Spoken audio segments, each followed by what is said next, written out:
मुल्क का संविधान बदल गया, मगर हम इतिहास को इस तरह लिखने नहीं देंगे। हम इतिहास को इस तरह लिखवाएंगे कि कुछ जाबाज माई थी, कुछ जाबाज बहनें थी, कुछ जाबाज नौजवान थे जो बेगूसराय की सड़कों पर बैठ गए और ये ठान लिए कि जब तक अपने मुल्क के संविधान को बचा नहीं लेते हम सांस नहीं लेंगे। और कुछ लोग ये कह रहे हैं कि ये लड़ाई मुसलमानों की लड़ाई है सिर्फ, तो मैं आज ये साफ करना चाहता हूं कि ये लड़ाई सिर्फ मुसलमानों की नहीं है। क्यों नहीं है? जब ये लोग ट्रिपल तलाक बिल लाते हैं तो हम खामोश बैठते हैं, जब ये लोग राम मंदिर का वर्डिक्ट लाते हैं तो हम खामोश बैठते हैं, जब ये लोग कश्मीर को लहूलुहान करते हैं हम खामोश बैठते हैं, ये लोग हमें बाबर की औलाद कहते हैं हम खामोश बैठते हैं, मगर तुम इस मुल्क के संविधान को बदलोगे हम खामोश नहीं बैठेंगे। बैठेंगे खामोश? हम खामोश नहीं बैठेंगे। देखिए 2014 में मोदी क्या बोलता है, क्या बोला? मुझे चौकीदार बना। क्या बनाओ? क्या बनाओ? जोर से बोलिए, क्या बना? अब हमने अपने घर का चौकीदार बना दिया।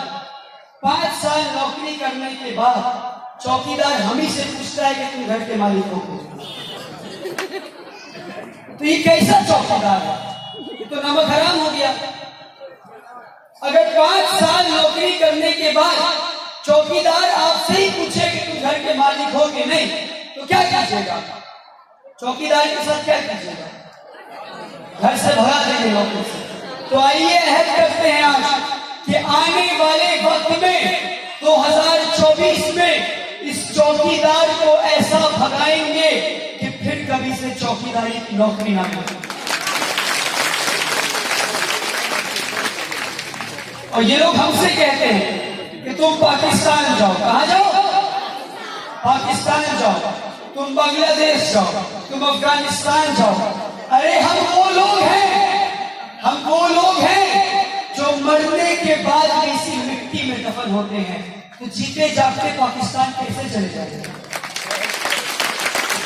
हम वो मुसलमान हैं जो 5 वक्त की नमाज पढ़ते हैं और कहा गया वजू बना के नमाज पढ़ो, और वजू बनाने के लिए पानी ना हो तो वतन की मिट्टी से वजू बनाओ, तुम्हारी नमाज हो जाए। तो हमसे हमारे हुब्बुल वतनी में सवाल ना करो। हम वो मुसलमान हैं जब जलियांवाला बाग में 100 पठानों की मौत हुई। कितने पठानों की? 100 पठानों की। तो खान अब्दुल गफ्फार खान कहते हैं कि जितने भी पठानों की लाश मिली है उन सब की लाशों को मेरे सामने लाकर रखो। अगर एक भी शहीद पठान के लाश पर तुम्हें गोली पीठ पर मिल जाए तो मैं आजादी की लड़ाई को रोक दूंगा। और 70 दिनों तक पोस्टमार्टम चलता रहा, मगर एक भी पठान की लाश ऐसी नहीं मिली जिसके पीठ पर गोली थी। हर पठान ने अपने सीने पे गोली थी। और आज ये दिल्ली में बैठ के कहते हैं, क्या ठाकुर, क्या नाम है इसका? क्या ठाकुर? अनुराग ठाकुर। नाम याद मत रखा मुझे, गंदा नाम। अनुराग ठाकुर कहता है देश के गद्दारों को गोली मारो सालों को। तो हम ये बात पहले साफ करना चाहते हैं कि हम देश प्रेमी लोग हैं। हम वो लोग हैं जिसके उलमाओं ने इस देश की आजादी में अपनी कुर्बानी दी। हम वो लोग हैं, हम उस कौम से हैं जिस कौम में अशफाकुल्लाह खान थे जिन्होंने कहा जब उनको फांसी की सजा सुना दी गई और पूछा गया कोई आखिरी ख्वाहिश है इस वक्त, तो अशफाकुल्लाह खान कहते हैं कुछ आरज़ू तो नहीं, बस आरज़ू ये है कि कोई रख दे खाके वतन कफन में। तो हम उस कौम से तो कहते हैं कि देश के गद्दारों को गोली मारो सालों को। पहली बात, गद्दार तुम हो और गोली मारना ही है तो आओ, हम खड़े हैं। तुम्हारी गोलियां कम पड़ जाएंगी पर हमारे सीने कम नहीं पड़ेंगे। हमारे सीने तुम्हारी गोली के लिए तैयार है। और इतिहास में इस बात को दर्ज करे कि आजादी की पहली लड़ाई में भी हमने कुर्बानी दिया था, और आजादी की दूसरी लड़ाई जो आज हम लड़ रहे हैं उसमें भी कुर्बानी देंगे, हम देंगे।